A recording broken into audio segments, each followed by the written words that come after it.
In today's video, I'm going to teach you how to add voiceovers to your Substack posts. Adding a voiceover is a great way to make your writing more accessible and engaging. It lets your readers listen to your article while they're commuting, working out, or doing chores, and it can also help people who prefer audio over text. So let's walk through exactly how to do it inside the Substack editor. First, open the post you want to add a voiceover to in the Substack editor. This can be a draft you're still working on, or an already published post that you're updating. Once you're in the editor, look at the toolbar at the top of the screen. Among the icons there, you'll see a small pair of headphones. That's the control for audio features. Go ahead and click on the headphones icon. A drop-down menu will appear, and from that menu, select the option labeled VoiceOver.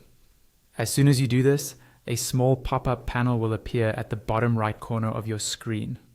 This is where you'll manage your audio. In this pop-up, you have two main choices. You can upload an audio file that you've already recorded, or you can record your voiceover directly from your computer. In this walkthrough, we'll focus on uploading a file because that's usually the easiest way to get a polished recording. Click on the upload area inside the pop-up. This will open your computer's file browser. Navigate to the folder where you saved your voiceover audio file. It might be in your downloads, documents, or a dedicated recordings folder. Once you've found the correct file, click on it to select it, and then press enter on your keyboard or click the open button. Substack will now start uploading and processing your audio.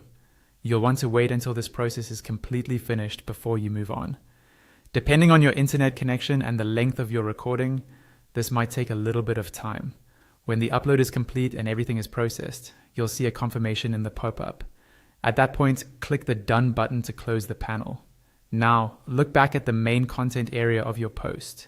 You should see a built-in audio player appear, usually near the top of the article, labeled Article Voiceover. This is what your subscribers will see and use to play your recording.